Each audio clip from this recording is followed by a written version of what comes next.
Lamar University laid out the red carpet for the exclusive premiere of the college tour. We're here at the Urban Isles Auditorium to celebrate the premiere of Lamar University's college tour episode.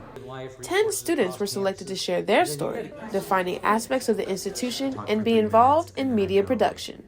And welcome to Lamar University and our very special premiere of the college tour.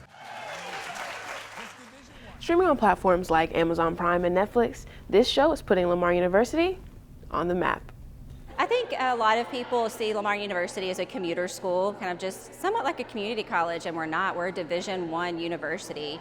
So I think just kind of getting it out there a little bit more, using different platforms. Interviewing for professional schools, I had the ability to advocate for Lamar, and usually by the time I would leave my interview, they'd say, send some more Cardinals over because we really enjoyed you. I think it's just an easy way for us to really take Lamar University to the next level.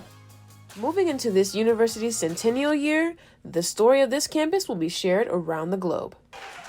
Even though I am one student that is representing the university, at the end of the day, my segment is an amalgamation of all the students that have guided me and the students that have guided them. And there's a rich lineage of great students here at Lamar University, and I hope that continues to grow.